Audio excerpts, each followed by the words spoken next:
Hello beautiful soul! Welcome back to my channel. This is Mei Chang. I'm from Japan, kabayan. Ay, balik ka. Ay, sorry. Ay, balik ka. Capricorn, this reading is for you. Ano ang pwede nating makita sa iyo by October? Tingnan natin. Maraming salamat po na sa aking subscriber. Yung subscriber cross-watcher. Sa mga bago ko, ang dami nating card. Inano ko na yun. Sa dami niyan, inano ko na. Sinapol ko naman yan. Dito tayo mag-ano ha. This is a general reading, Capricorn, kuno mo lang sa'yo at itapon ang hindi sa'yo. Maraming salamat sa mga nagpa-personal reading. Kung gusto na personal reading, all the details po isa sa baba po ng video na ito. At paki-add nyo po ako sa Facebook kasi after na lang ng natin, same lang yung ko kung ano yung ko dito, channel ko, yun din ang Facebook ko.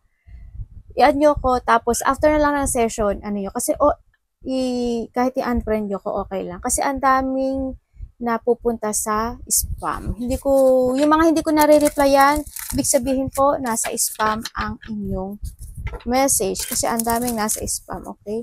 General reading tayo, Capricorn, na kunin mo lang sa'yo, at itapon ang hindi sa'yo. Maaring vice versa, maaring energy mo, energy ng person mo, o energy ng malapit sa puso mo. Maaring nangyayari, or mangyayari pala. Use your own intuition, luwakan natin ang ating isipan para kay Capricorn this October. Dami naman. Oh my God, ano ba yan? Okay, tingnan natin ha. Okay. Para sa'yo, Capricorn. Okay, Capricorn. Okay. Yeah, may mga sitwasyon na parang napabayaan, no? Ang nakikita ko dito, parang may pagpapabaya or parang walang pakialam, ano matawag doon? Parang doon ka lang sa agos ng buhay mo sa nakita ko dito, no? Tsaka, ingatan mo rin yung sarili mo, no? We have the jug kasi sa nakita ko dito.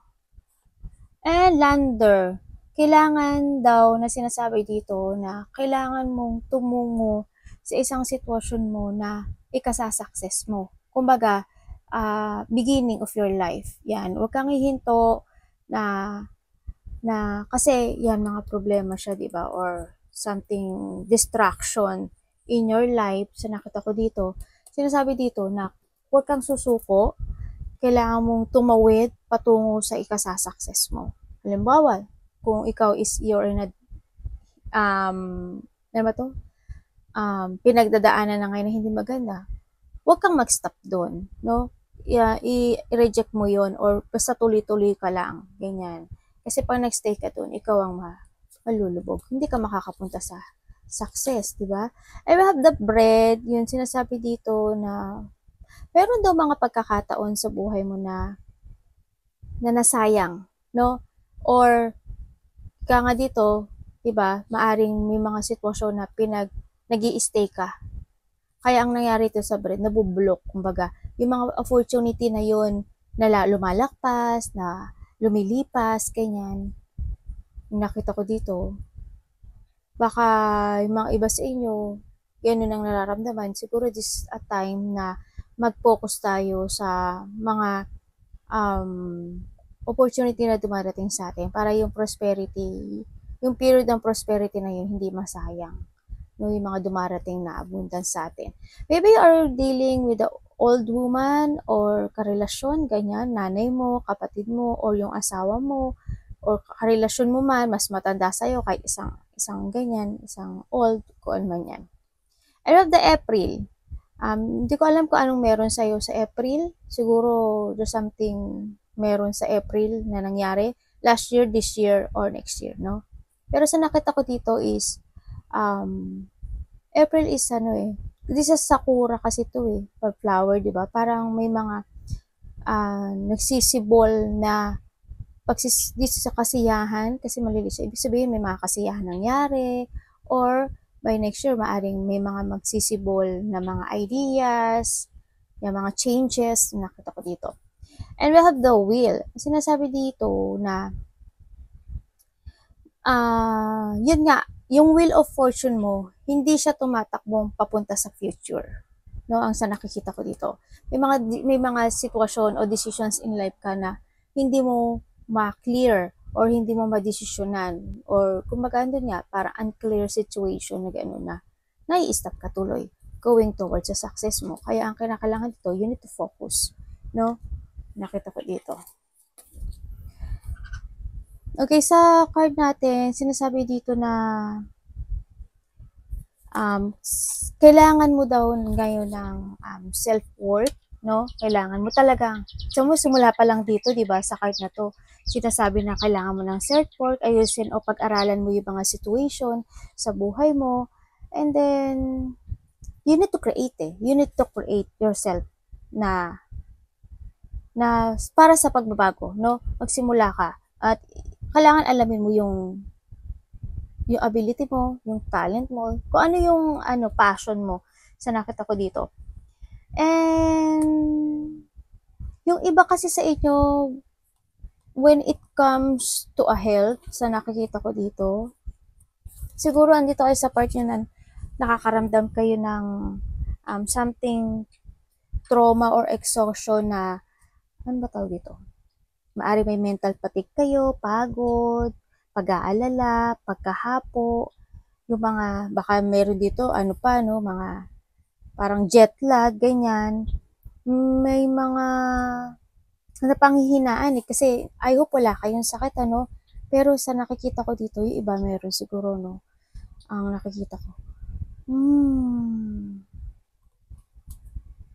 Wala ba kayong wala ba kayong problema with it comes sa lungs? May asthma ba iba dyan? Yan. Yung nakikita kong magpa-doktor kayo, no? Try, pumunta kayo ng ospital. Baka nadidrain kayo masyado, no? Sa nakita ko dito. Iba dito may mga tuberculosis, maaring meron ganun, no? Kung nakikita, ikaw or malapit sa puso, pero maaring ikaw rin to, no? Sa nakita ko dito, yung iba dito may mga lagnat, fever, hinihingal, hirap pisan huminga. Tapos minsan, baka may ubo kayo, tsaka may sipurado. Minsan, hindi ba sumasakit yung bandang lalamunan nyo? Ang nakikita ko dito. Ingat-ingat lang din, no? Sa nakita ko dito. Basta self-worth. You need to balance din sa yung sarili mo, no? Sa nakita ko. Maybe you are dealing with the vices. Yeah, may mga sitwasyon na kailangan, you need to give, no? May mga sitwasyon na kailangan ng balance. May mga sitwasyon na kailangan mo enhance or i-develop yung sarili mo. Siyempre, yung talent mo, recovering from sacrificing something, mga ganyan. And, kasi more on thinking kayo more on yun nga, baka hindi ba ka nakakaroon ng pagmamanhit, ganyan. Minsan nakakaramdam kayo ng hopeless. Tapos, may mga gusto ko yung itama, very emotional, itama, tapos i-correct, mga ganyan. This is a decision also, pag-iisip. Sa mga minsan, nag-iisip kayo ng mga nakaraan, may mga dinidaydream kayo, dinidreaming every night, pag-iisip kayo, you need to trust to your intuition, sa nakikita ko dito. Kasi kailangan mong malaman at sumubok din dito sa meron ka. I-create mo yung sarili mo for new. Gumawa ka ng mga bagay na mga bago, ganyan. Mga bagay na ikagaganda ng future mo, ikagaganda ng pamilya mo, ng relationship mo, mga ganun sa nakita ko dito. Baka daw makareceive ka ng gift, sa nakikita ko dito. Maybe you will receive gift or maybe merong kang bibigyan na gift. Yun na nakikita ko. Kumbaga, dito rin yung pagtulong. Nakita ko naman very matulungin ka, no? Dito rin yung pagtulong, pagtulong sa kapwa. Ang nakikita ko sa iyo. Dito tulungan ka siguro o tinutulungan ka, something ganun. Yan, may mga loyal tayong sitwasyon. Ang sinasabi rin dito, no, you are stuck, with comes dito sa baraha. Siyempre, you are stuck. May mga sitwasyon na very emotional. Kailangan mo daw lakasan ng loob mo. Saka kailangan mo din maging totoo sa buhay mo, sa sarili mo. Actually, ang sinasabi ko to, suportahan mo at you need to trust din yung intuition, yung sarili mo. Don't be stuck, kasi sinasabi ko. Kasi sa ngayon, you need to work out Kailangan mo i-work up yung sarili mo ngayon. Yan, yung stability mo. Andi yung sitwasyon na may mga pinag-iisipan ka na gusto mong i-settle down, no? Yung gusto mo na mga sitwasyon na gusto mo na mga, baka maaring iba sa inyo, matagal na kayo may mga dinaramdaman, no? I-develop nyo lang yun or more on ang hirap kasing sabihin na huwag kayong mag-isip no? Kasi para sa akin, isipin nyo ang daling magsalita pero ang hirap gawin kasi wala ako sa posisyon nyo. Pero try to balance yourself sa nakikita ko dito.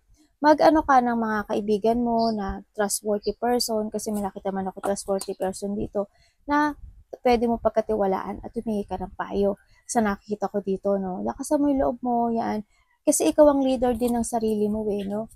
Don't be emotional, no? Sa nakita ko, diba kaiba dito may mga problema kayo when it comes to your finances.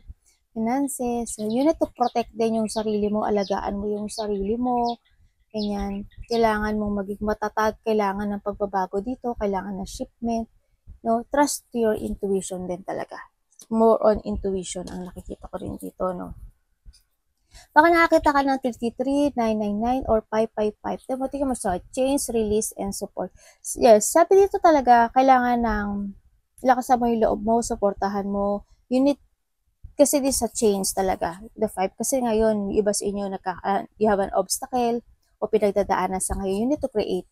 And i-create mo yung sarili mo. Kailangan mong lakasan yung loob mo to work Magbigay ka ng effort to change, no? Sa nakita ko. Yan, mag-level up ka, no? Sa ngayon kayo, it might be not feel good initially, but it will prefer you to handle. Ganito kasi yon yung changes na mga nagaganap o nangyayari sa'yo, yun nga sinasabi ito na ipiniprepare ka lang ng taas din para sa mga susunod na situation na darating sa buhay nyo. Kasi ito yung magkakaroon ka na ng level up when it comes to yourself, sa sarili mo, yan.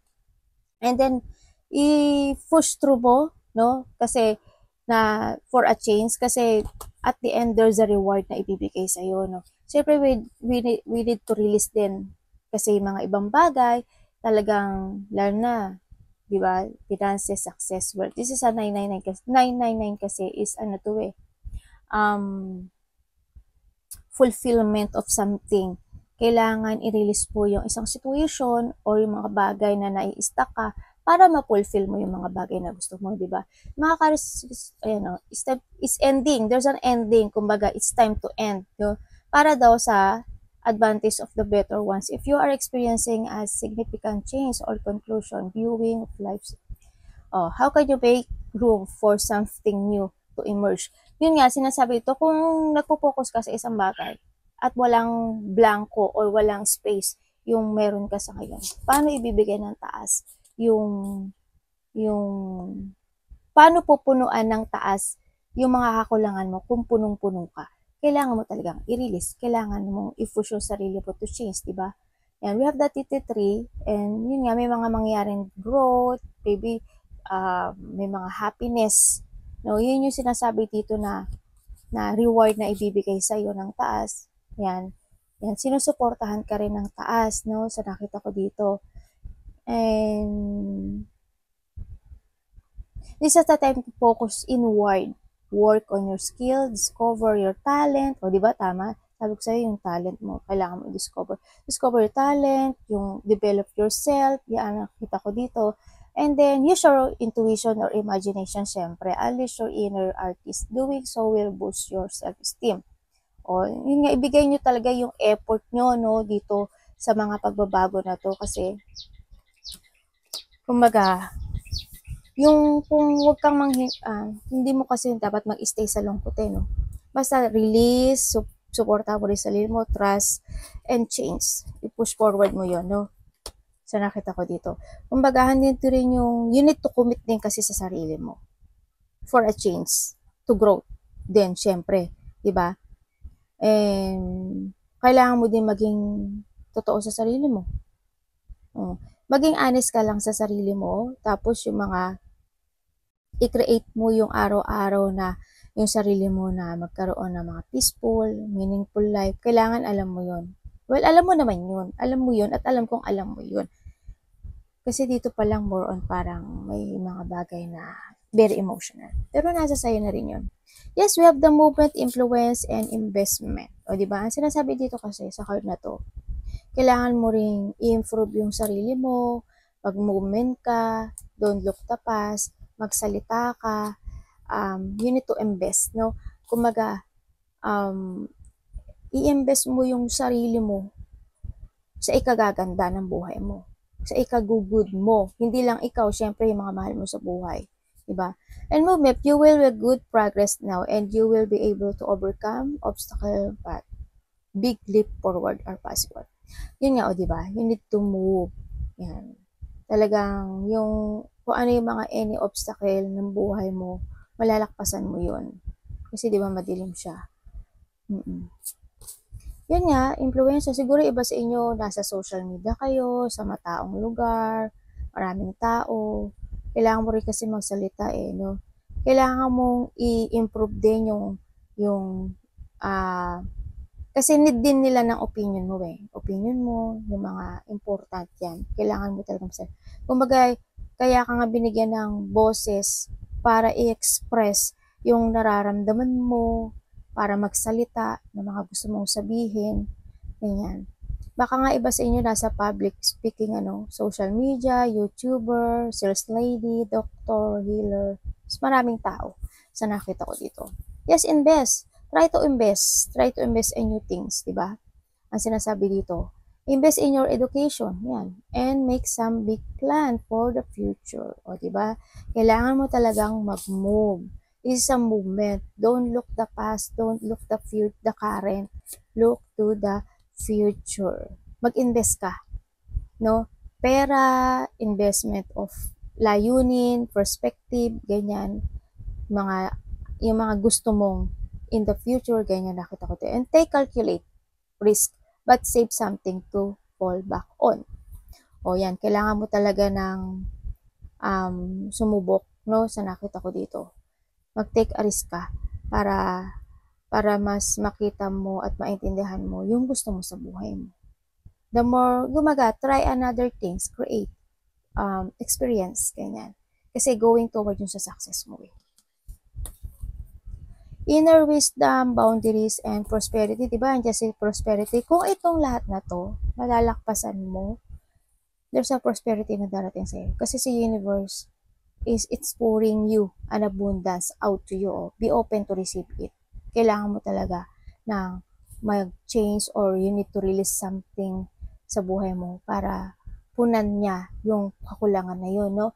And syempre, boundaries. Love yourself enough to say no to others. Kung kinakailangan na, yun nga sabi ko sa iyo, di ba? Speak, trust, and be yourself. Siyempre, di ba? And mas tingnan mo yung sarili mo ngayon. You need to put boundaries. Hindi ka lang, okay, fine, okay. Pero deep inside, hindi naman okay. Hindi ka okay. Hindi naman yun ang gusto mo. Wag yun. Pinigilan ni ate, Yan. And we have the inner wisdom. Trust your intuition. This is more on intuition. Trust your inner wisdom. Ano ba yung, sabi ko nga, di ba? What is your talent? Ano yung gusto mo in the future? You need to invest. Di ba? Movement, mga ganyan. Nakita ko dito. And take an appropriate action without delay. Siyempre, wag mong ipagbabahala, wag mong ano ba tawag dito? Tanga-tanga na Tagalog Wag mong di-delay na lang. Sige na. Tatagalogin pa yun naman Wag ka magpapadelay. Halimbawa, ang lungkot ko ngayon. O sige, 1 week na akong malungkot, 1 week na akong nandito sa ganito, 1 week na akong oo lang ako ng oo kahit nasasaktan ako, kahit hindi ko na-express yung feelings ko. Kasi ikaw yun. Yun ang pinili mo. Diba? Gusto mo ba mag-stay doon? Diba? Yun. Example lang yun Example lang yun. And syempre, nandito ka, yes, you have a very many deep months. You're waiting for something. May mga doubt because you have an option in life, talagang nahang ka. Sobra kang nahang. May mga sitwasyon talaga na may mga battle ka na sinuong. May mga sitwasyon na maaring iba dito is nagkakaroon ng third party or nagkakaroon kayo ng may mga doubt no? Kumbaga, there's an option na nangyayari in your part sa buhay mo, no? May mga gusto ka, may mga situation na you don't know how to proceed, kumbaga, no? Kumbaga, ito yung personal power mo na sarili mo yung kalaban mo dito sa ngayon, no? Kaya ako sa'yo, this is the time na rin talaga na kasi may mga sitwasyon na kailangan natin mag-sacrifice. May mga sitwasyon na kailangan natin maging patient. Pero we need to be, syempre patient, kailangan mo rin maging totoo sa sarili mo, 'di ba? And plano, you need to plan anew and pananaw sa kinabukasan, ganyan. And kailangan mo ring malaman ano yung needs, ano yung pananaw mo sa kinabukasan, sa future, sa nakita ko dito, no? And then piliin mo yung tama na gusto na alam mong tama, no? Yun ang piliin mo. Ay, ano ba yan, ate? Pumili ka ng tama.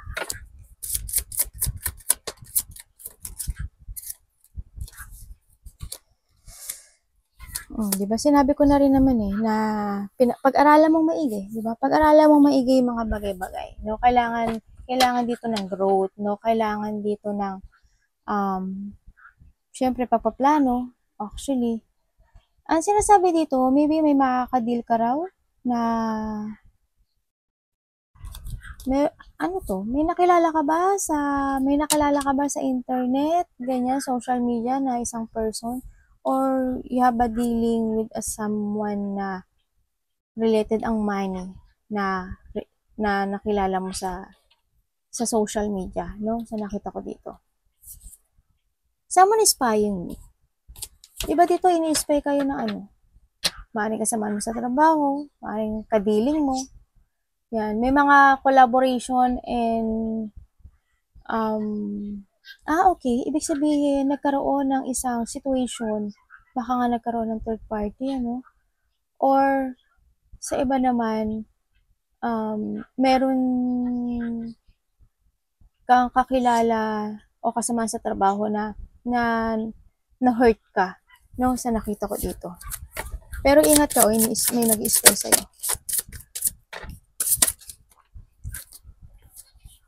Dami naman ito. O, diba? You need to create yourself, make a choice. May mga gusto ka kasi incorrect ngayon no? May namimiss ka ba?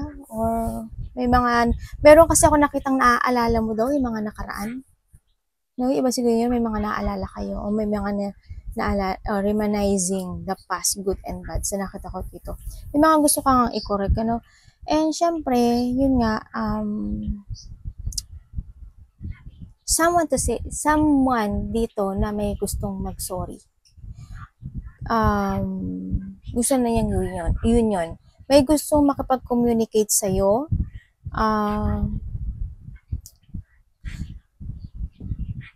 Yan ang nakikita ko.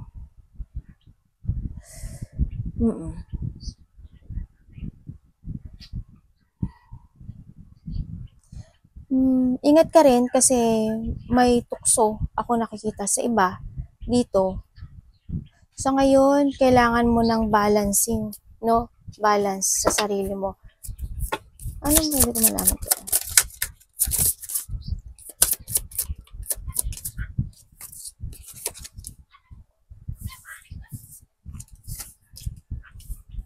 Okay. Bakit po Thank you. May tao, oh God. Devil, oh. Nakita mo yan?